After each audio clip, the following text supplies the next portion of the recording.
परंतु मेरा एक प्रश्न ये है कि हम सरकार को कोसने के बजाय एक बार भी अपने भीतर झांक कर क्यों नहीं देखते हैं कि आखिर समस्या है क्या। माँ बाप बच्चों पर भरोसा करते हैं, बच्चे माँ बाप पर भरोसा, और उसी में विश्वासघात हो जाए तो क्या होगा। हेलो साथियों, जैसा कि आप जानते हैं इन दिनों आजकल एक बहुत बड़ा मुद्दा टीवी के हर चैनल पर चर्चा का विषय बना हुआ है, और वो है अयोध्या में राम मंदिर में धान चोरी।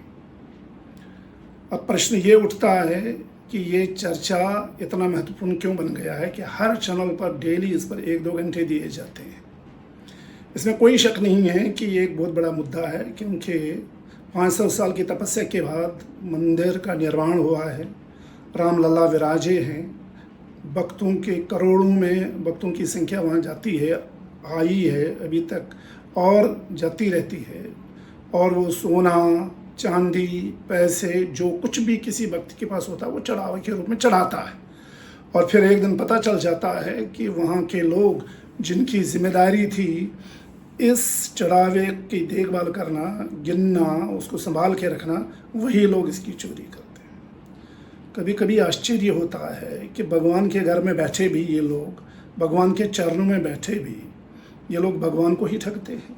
ज़रा सोचिए कितना घटियापन इनके अंदर है कि ये भगवान तक को नहीं छोड़ते हैं तो आम आदमी को क्या छोड़ेंगे। मगर अब सवाल ये है कि जब ये मुद्दा तेज़ी पकड़ रहा है तो इसमें बहुत से राजनीतिक दल अपनी रोटियां सेकने लगे हैं, जिनको राम नाम से कभी कुछ लेना देना नहीं था, जिनको राम मंदिर से कोई नहीं लेना देना था, जो राम के नाम से दूर ही रहते थे, जो आज तक अयोध्या में रामलला के दर्शन करने नहीं गए, आजकल वो कुकुरबुतों की तरह उभर के आ रहे हैं और ध्यान दे रहे हैं कि ये नहीं होना चाहिए, वो नहीं होना चाहिए, राम का आपने कैसे ऐसे किया, सरकार क्या कर रही थी, सरकार को जवाब देना पड़ेगा, मंत्री को इस्तीफा देना चाहिए, सरकार को ये करना चाहिए, सरकार गिरा देनी चाहिए।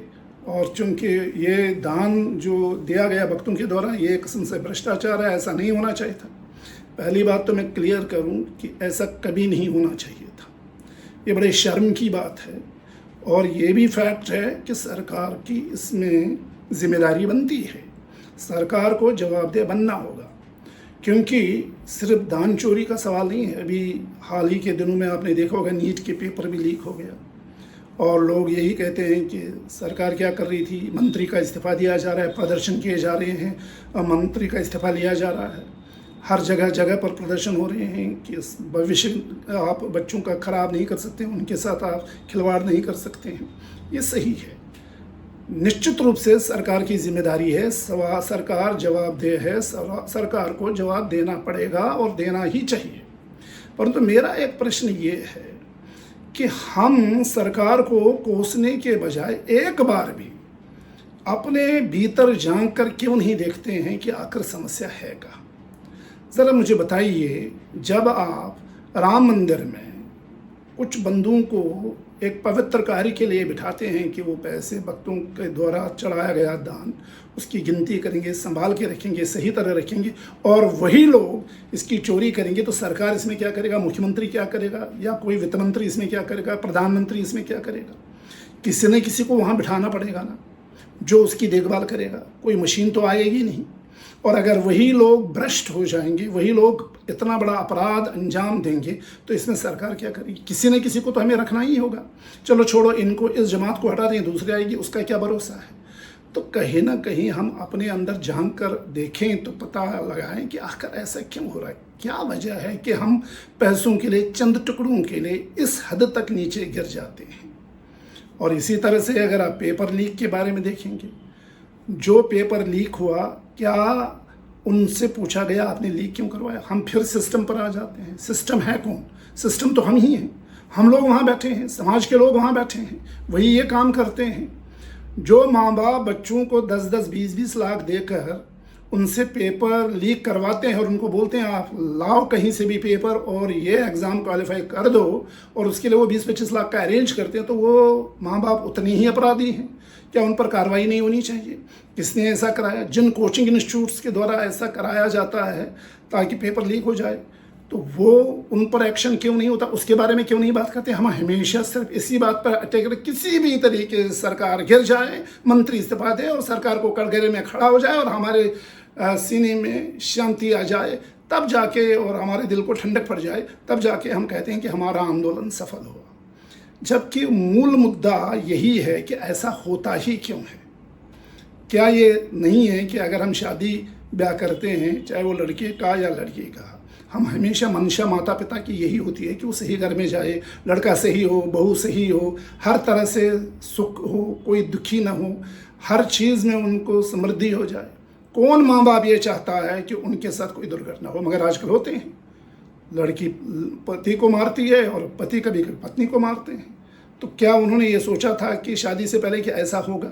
ऐसे ही कि सरकार ये सोची थी कि कोई आएगा और धान चोरी करेगा, कोई आएगा और पेपर चोरी करेगा।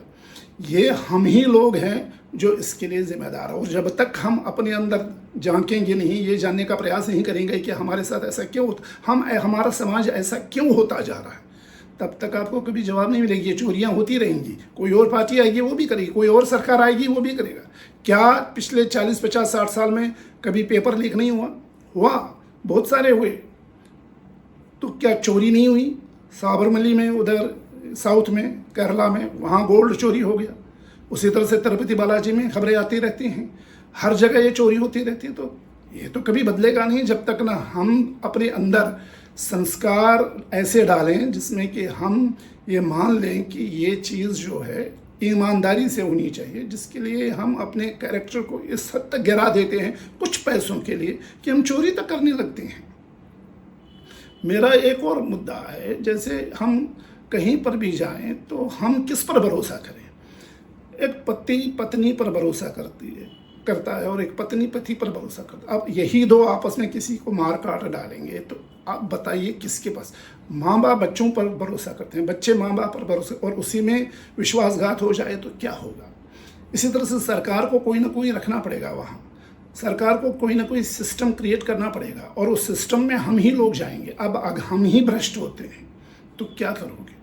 इस तरह से मुझे लगता है कि जो पॉलिटिकल पार्टीज़ हैं, जो बाकी लोग हैं, जो भी कोई है, आप आवाज़ उठाओ। इसका मतलब ये नहीं है कि आपको प्रदर्शन करने का हक नहीं है, मगर आप इस बात को सुनिश्चित करो कि हर व्यक्ति जो भी ऐसे कृत्यों से जुड़ा हुआ हो उसके लिए जवाबदेही तय की जाए, उसको कटघरे में खड़ा किया जाए, एक पारदर्शी कानून की व्यवस्था लाई जाए जिसमें कि कभी भविष्य में ऐसी पुनरावृत्ति ना हो और इस तरह की गलती ना हो, इस तरह का अपराध ना हो। न कि बस आप ये इस मंत्री का इस्तीफा ले लीजिए, उस मुख्यमंत्री को बस त्यागपत्र देना चाहिए, इस सरकार को गिरा देना चाहिए। उससे होगा क्या? फिर वही चीज़ होगी, फिर वैसा ही जैसे 50, 60, 70 सालों में हो रहा है। इसलिए मेरा सबसे यही अनुरोध है कि आप घर में अपने अंदर, अपने बच्चों के अंदर, अपने आप के अंदर संस्कार डलवाइए। सुनिश्चित कीजिए कि हम एक ऐसा समाज निर्माण करें जहाँ ईमानदारी हो, जहाँ स्वच्छता हो, जहाँ सत्यता हो, जहाँ कोई बेईमानी ना हो, जिसमें किसी भी किस्म की कोई धांधलीबाजी ना हो। और हम ऐसा कैरेक्टर डेवलप करें जो एक भविष्य के लिए एक ऐसे समाज का निर्माण करे जिस पर सबको गर्व हो। ऐसा नहीं हो कि कल उस पर थू थू हम करें। आज हम उन लोगों को बहुत ज़्यादा बुरा भला कह रहे हैं जिन लोगों ने ये काम किया, मगर सवाल ये है कि हम भी कितने दूध के दिले हैं। हम में से तो वो थे, हमारे समाज का ही तो एक अंग था। वो कहाँ बाहर से आए, वो कौन विदेश से आए, वो कौन अलग धर्म से आए, वो हमारे धर्म से तो निकले हैं। तो फिर उन्होंने ऐसा किया ही क्यों? ये नौबत ही क्यों आई? ऐसा होता ही क्यों है? ये इसलिए होता है क्योंकि कहीं ना कहीं संस्कार नहीं दिए गए हैं, कहीं ना कहीं हमने वो आदर्श स्थापित नहीं किए हैं जिसके बुनियाद पर वो एक अच्छे भविष्य का निर्माण करें। मैं ये मानता हूँ कि आप सरकार को कोसिए, सरकार को पूछिए, प्रश्न पूछने चाहिए, उसकी जवाबदेही तय कीजिए, क्योंकि अल्टीमेटली इस पूरे देश के संचालन के लिए, राज्य के संचालन के लिए सरकार ही जिम्मेदार होती है। सरकार से नहीं पूछोगे तो किससे पूछोगे? परंतु पूछने का एक तरीका होता है। आप उन लोगों से भी पूछिए जो ये काम करते रहते हैं। जैसे मैंने आपको पेपर चोरी के बारे में दे दिया, कोचिंग इंस्टीट्यूट वालों को कभी नहीं पूछा जाता है, जबकि सारा खेल वहीं से होता है। चंद पैसे कमाने के लिए वो बच्चों का भविष्य बच्चों के भविष्य के खिलवाड़ करते हैं। और फिर इसी तरह से माँ बाप भी अपने बच्चों को डिग्री देने के लिए, किसी कॉलेज में एडमिशन मिलने के लिए वो 10-10, 20-20 लाख रुपए देने को तैयार होते हैं, ताकि पेपर चोर करके उनको पता चल जाए। और ये शुक्र है उस टीचर का जिसके पास ये पेपर मिल गया। अगर वो भी यही पैसों के चक्कर में दौड़ इस तरह से पड़ जाता तो शायद हमें पता भी नहीं चलता। वो अगर पुलिस स्टेशन नहीं जाता राजस्थान में और एक कंप्लेंट नहीं कर लाता और फिर उस पर ये सुनिश्चित किया उसने कि ये देखा जाए कि इस पर एक्शन हो रही है, जब सब लोगों ने देखा कि हाँ यस पेपर और जो वास्तव में पेपर था वो मैच हो रहा है, तो तब जाके प्रक्रिया को रोक दिया गया। और एटलीस्ट एक बात तो उसका संतोष है कि सरकार ने पूरी प्रक्रिया को समाप्त किया और नए सिरे से परीक्षा ले ली। नहीं तो पता नहीं किस तरह के जल्लाद हमारे मेडिकल सिस्टम में घुसते और कल कितने लोगों की जान वो ले लेते। तो आपको हमें ये देखना भी होगा कि हम लोग भी ऐसे मतलब सरकार को ही हमेशा दोष देना, अपने आप को नहीं पूछना, लोगों को नहीं पूछना, पड़ोसियों को नहीं पूछना, उन कोचिंग इंस्टीट्यूट वालों को नहीं पूछना, बच्चों को नहीं पूछना कि भैया आप अपने मेरिट पर सिलेक्शन करवा दीजिए, आप अपने मेरिट पर आगे आइए। आप किसी के दम पर, आप नकल के दम पर कब तक चलेंगे और कब तक आगे बढ़ेंगे? आपको कल पोर्क नहीं फोर्क आपको पकड़ना नहीं आएगा, आपको एक सीजर तक पकड़ना नहीं आएगा, सर्जरी तो दूर की बात है, तब क्या करोगे? इसलिए मेरा मानना है कि लोगों को खड़ा होना चाहिए और उनको अपने समाज की तरफ देखना चाहिए। सरकार से तो प्रश्न पूछ ही लिया जाएगा, परंतु आप इन सभी लोगों को, समाज के हर वर्ग को पूछा जाना चाहिए कि ऐसा हम क्यों करते हैं, किस लिए करते हैं, क्यों अपने आप को धोखा देते हैं, क्यों मेरिट के लिए हम नहीं जीते जाते हैं और क्यों हम ऐसा नहीं करते हैं कि हमेशा मेरिट को आगे रखा जाए, कभी भी प्रलोभन में न आए, लालच में न आए, चंद रुपयों के लालच में न आए, बच्चों का भविष्य न बिगाड़ें, देश का भविष्य न बिगाड़ें। जब ये सोच पैदा होगी तभी देश आगे बढ़ेगा।